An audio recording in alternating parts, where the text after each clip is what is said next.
Sir నమస్కారం sir. నమస్తే అండి. సార్ పవన్ కళ్యాణ్ గారి చిన్న కుమారుడు మార్క్ శంకర్ పైన ఒక అసభ్యకర పోస్ట్ పెట్టాడు. బ్యాడ్‌గా కామెంట్ చేశాడని చెప్పేసి అల్లు అర్జున్ గారి అభిమానిని ఈరోజు పోలీసులు అరెస్ట్ చేయడం జరిగింది సార్. కొన్ని రోజుల నుంచి కూడా చూస్తున్నాం వీళ్ళ ఫ్యామిలీ పైన పవన్ కళ్యాణ్ గారి ఫ్యామిలీ పైన ట్రోలింగ్ అయితే జరుగుతుంది. అన్నా లెజినో గారి పైన కూడా కొంత ట్రోలింగ్ జరిగింది. దాని పట్ల విజయశాంతి గారు కూడా స్పందించారు. సో ఏం జరుగుతుంది వీళ్ళ విషయంలో మీరేం చెప్తారు సార్ దీనికి సంబంధించి? అంటే విజయశాంతి గారు స్పందించడం అంటే అసలు అది ఇష్యూనా, దాని గురించి ఎందుకు మాట్లాడుతున్నారు అనేది ఆవిడ చెప్పారు. హ్మ్. చెప్పి ఆవిడ వాళ్ళ అబ్బాయికి ఏదో అనారోగ్యం, అక్కడ ఏదో ప్రమాదం జరిగింది. ఆ ప్రమాదం నుంచి అతను క్షేమంగా బయటకు రావాలని ఆవిడ కోరుకుంది. దైవ సహాయం కోరుకుంది ఆవిడ. అంతవరకే అయిపోయింది. అతను సేఫ్ గా బయటకు వచ్చాడు. ఆవిడ ఏదో మొక్కుకుందా, మొక్కు తీర్చుకుంది. దాన్ని ఎందుకు మాట్లాడుతున్నారు, మాట్లాడాల్సిన అవసరం ఉందా అన్న టోన్లో ఆవిడ చెప్పారు. అక్కడ వరకు ఓకే, బాగానే ఉంది. అయితే ఇప్పుడు వీళ్ళు ఏం చేస్తున్నారు అభిమానులు అంటే, వీళ్ళు పాత విషయాలు తవ్వుతున్నారు.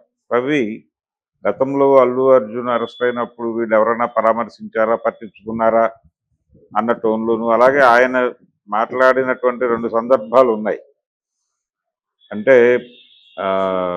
అల్లు అర్జున్ సంజయ్ థియేటర్ ఇన్సిడెంట్ సందర్భంగా వ్యవహరించిన తీరు పట్ల తనకున్న అసంతృప్తిని కూడా పవన్ కళ్యాణ్ ఓపెన్ గానే చెప్పాడు ఒక చోట. చెప్పడంతో పాటు పుష్ప సినిమాకి సంబంధించి ఆయన ఒకసారి నెగిటివ్ గా మాట్లాడారు. అంటే ఆ సినిమా ప్రస్తావన చేయలేదు, కానీ పాత రోజుల్లో గంధద గుడి సినిమా వచ్చిన రోజుల్లో హీరో ఫారెస్ట్ ఆఫీసర్ గా ఉండేవాడు. స్మగ్లర్లు ఆట కట్టించినటువంటి హీరో ఇప్పుడు స్మగ్లర్ గా మారిపోయాడు, విలువలు మారిపోతున్నాయి అని చెప్పి ఆయన ఆవేదన వ్యక్తం చేసినటువంటి ఒక సందర్భం చూసాం. ఇలా కొన్ని సందర్భాల్లో అల్లు అర్జున్ అభిమానుల్ని పవన్ కళ్యాణ్ గారు హర్ట్ చేసి ఉండొచ్చు. అయితే ఇది సినిమాల వరకే పరిమితం కావాలి. ఫ్యామిలీ విషయాల్లోకి జొరబడిపోయి మాట్లాడటం అనేది ఇబ్బందికరమే.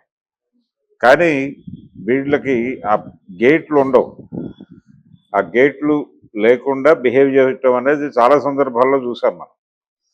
అలా ఈ సరిహద్దులు లేని పరిస్థితుల్లో మేము దూకేసి మాట్లాడతాం ఏదైనా అంటే కుదరదు. అందుకని ఈ కేసు పెట్టడము, అతను అరెస్ట్ చేయటం అనేది సబబే. అంటే ఒక వార్నింగ్ కాల్ కావాలి, ఒక వార్నింగ్ కాల్ ఇవ్వాల్సినటువంటి అవసరం ఉంది. ఎక్కడి వరకు ఉండాలి అంటే, అవతల వాళ్ళు ఏదైనా ఒక రికార్డు కొట్టినప్పుడు అవతల హీరో కంటే మేము గొప్పవాళ్ళమని చెప్పుకోవడం వేరు, మీ రికార్డులు మేము కొట్టేశామని చెప్పుకోవడం ఆ పద్ధతి వేరు. అది గతం నుంచి జరుగుతున్నదే, కొత్త ఏం కాదు. కొన్ని సందర్భాల్లో అలాంటి ఇన్సిడెంట్లు ప్రేరణతో రోడ్డు మీద ఘర్షణలు పడి కొట్టుకున్న సందర్భాలు కూడా అనేక ఉన్నాయి. ఫ్యాన్ వార్స్ చూసాం మనం. ఇప్పుడు మృగరాజు సినిమా ఫ్లాప్ అయి ఒక సంక్రాంతికి నరసింహనాయుడు పెద్ద విజయం సాధించి వాళ్ళు సెలబ్రేటివ్గా రోడ్ల మీద వెళ్తున్నప్పుడు, మృగరాజు థియేటర్ ముందు నుంచి వెళ్ళేటప్పుడు వీళ్ళు వాళ్ళు ఘర్షణ పడి దాడులు చేసుకున్న సందర్భాలు ఉన్నాయి.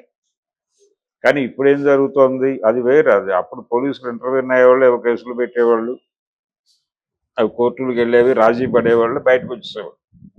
కానీ ఇప్పటి ప్రజెంట్ సిచ్యుయేషన్ ఏంటంటే ఆ పరిస్థితి కాదు. ఇది ఒక విచిత్రమైన కండిషన్. వీళ్ళు సోషల్ మీడియాలో ట్రోల్ సైన్యంగా మారిపోయి ఆ హీరోకి వ్యతిరేకులని వీళ్ళే కొంతమందిని ఫిక్స్ అయిపోయి వాళ్ళ మీద ఏది దొరికితే అది పట్టుకుని దాడి చేయటం అనేది చేస్తున్నారు. వాళ్ళ ఫ్యామిలీ మెంబర్స్ మీద కూడా వెళ్ళిపోతున్నారు. అందులో భాగంగా ఇప్పుడు మార్క్ శంకర్ ఇన్సిడెంట్, అలాగే వాళ్ళ మదర్కి సంబంధించిన వ్యవహారం, వాటన్నిటినీ కొంచెం ఇబ్బందికరమైనటువంటి భాషలో వీళ్ళు కామెంట్ చేయటం మొదలుపెట్టారు. ఇది కంట్రోల్ చేయాల్సిన అవసరం ఉంది ఖచ్చితంగా. అంటే మీరు కూడా ఒకవేళ ఆయన ఏదైనా ఉంటే ఓపెన్ గా ప్రెస్ మీట్ పెట్టి మాట్లాడండి. ట్రోల్ గొడవ ఎందుకు, మీరు ట్రోల్ చేయటం ఎందుకు? ఇంటర్నెట్ లో మిమ్మల్ని ఎవరైనా ఏదైనా అంటే మీరు ఇబ్బంది పడి దాడులు చేస్తున్నారు కదా. మీ హీరోని ఎవరైనా కించపరుస్తూ ఎవరైనా వీడియోలు పోస్ట్ చేసినా మీరు ఆఫీసులకు వెళ్ళి వాళ్ళతో ఘర్షణ పడుతున్నటువంటి సందర్భాలు మనం చూసాం కదా. మీరు అలా బిహేవ్ చేస్తే ఎలాగా? మీ క్రెడిబిలిటీ దెబ్బతింటుంది కదా. పైగా మిమ్మల్ని ఆర్మీ అంటున్నాడు ఆయన. అల్లు అర్జున్ ఈ అభిమాన గళాన్ని ఆర్మీ అని పిలుచుకుంటున్నాడు ముందుగా. ఆర్మీకి ఖచ్చితంగా కొన్ని కట్టుబాట్లు ఉంటాయి. ఏ సందర్భంలో ఫైరింగ్ చేయాలి, ఏ సందర్భంలో చేయకూడదు, దానికి సంబంధించిన విచక్షణ ఉంటుంది. మరి ఆ విచక్షణ రహితంగా వెళ్ళిపోయి దాడులు చేసేస్తే అలాగా? పైగా నిన్న ఆయన వెళ్ళి పరామర్శించి వచ్చాడు. వచ్చిన తర్వాత అదొక ఇండికేషన్గా తీసుకుని ఆగాలి కదా. ఆగవు అని అనుకున్నాను నేను. అదే జరిగింది. అదే జరిగి ఒక అడుగు ముందుకేశారు. మేబీ ఇతని కామెంట్ ఇంకా ముందు వచ్చి ఉండొచ్చు. ఇప్పుడు ఎవరైతే ఈ కేసు పెట్టి అరెస్ట్ చేశారో అతని కామెంట్ అర్జున్ వెళ్ళడానికంటే ముందు జరిగి ఉండొచ్చు. అవును. కానీ మనకి ఇప్పుడు తెలిసింది లేటెస్ట్గా. కానీ ఈ లోపు ఆయన వెళ్ళాడు, అది డిలీట్ చేసి ఉండొచ్చు. ఆ రోజు డిలీట్ చేశారు, కాకపోతే ఆ స్క్రీన్ షాట్ వైరల్ అయిపోయింది. అలా అంటే ఏదో పద్ధతిలో ఒక మాట అన్న తర్వాత అది బయటకు వస్తుంది. లేదు అలాంటి సందర్భాల్లో మీరు ఓపెన్ గా ఒక ప్రెస్ మీట్ పెట్టి ఇదిగో మేము ఇలా మాట్లాడాం, అది తప్పే అని కూడా చెప్పచ్చు ధైర్యంగా. తప్పు ఒప్పుకోవడానికి ధైర్యం ఉండాలి కదా, ధైర్యం లేకపోతే ఎలాగా.